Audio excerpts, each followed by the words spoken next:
Hey, Kings Hill family. I'm praying for you this week, praying that you are experiencing closeness with God and as much as you can, experiencing closeness with others. Today, I'd like to walk us through a little bit of the book of Job. The book of Job in the Old Testament is part of what's called poetry, or the poetic books of the Old Testament. And so it can be difficult to navigate and read because the first two chapters tell a story and the final chapter tells a story, but everything in between is poetic conversations.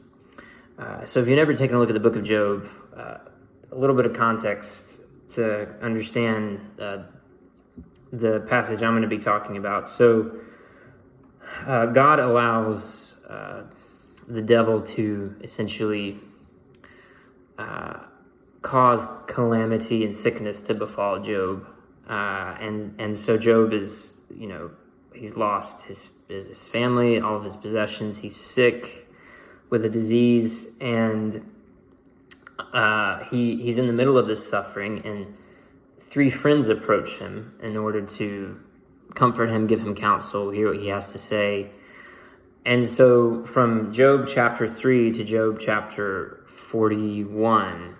38, Job chapter 38, is just conversations between Job and his three friends. And at the very end, God speaks. God shows up to answer Job and his friends. And at the end, God says that the three friends that come to comfort Job, that they did not speak correctly about God, about himself. And so that can help us navigate when we're reading the responses of Job's friends. We understand that they're not correct. They're not appropriate ways to understand suffering. They're not appropriate ways to understand God's goodness.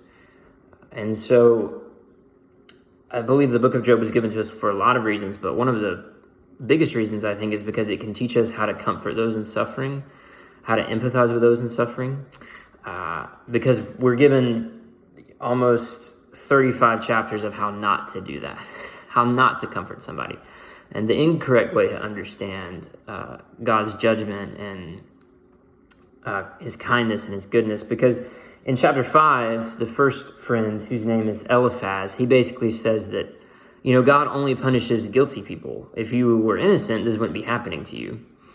But we know that from the beginning of Job, that Job is a righteous man and that he has found favor in the eyes of the Lord. So Eliphaz is wrong because he says if you were a good, holy man, this wouldn't have happened. And yet we know that Job is a good, holy man. And I'm reading through Job with a commentary Bible, and I just wanted to share with you a statement that really blessed me. He's speaking about Eliphaz and how Eliphaz tried to comfort Job by speaking what he thought was true, but this is what the commentator says. We can't tell someone who is sick that everything will be fine, even if we know that's true, because sick people will probably receive such encouragement as a judgment on their experience and therefore close their ears. People who suffer do not require the theological statements of those whose lives are currently easy. I'm going to say that one more time. People who suffer do not require the theological statements of those whose lives are currently easy. Suffering people require the graceful presence of friends who are wise enough to weep with them. And I know that suffering is happening right now. No matter where you are on planet Earth, life is tragic, and COVID-19 is happening right now on planet Earth. So I don't have to check in to see how you're doing to know that things are probably hard.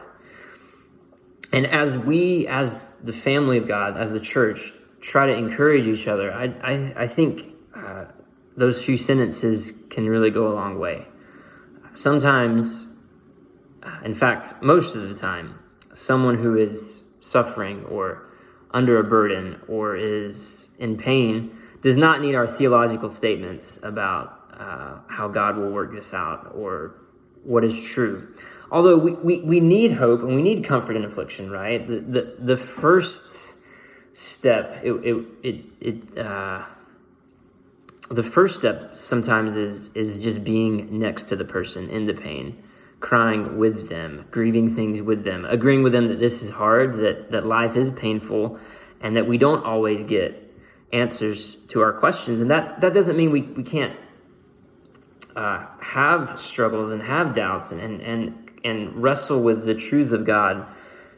But it just means that to be the family of God means to empathize and to relate to other people.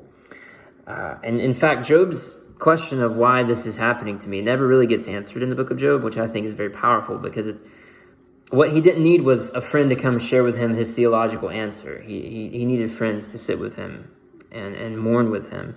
And so I would just encourage us in that today, that as we encounter suffering amongst our brothers and sisters, let us be quick to listen and sit with them and be with them in the sorrow, trusting that God will bring about the things to say in the right time.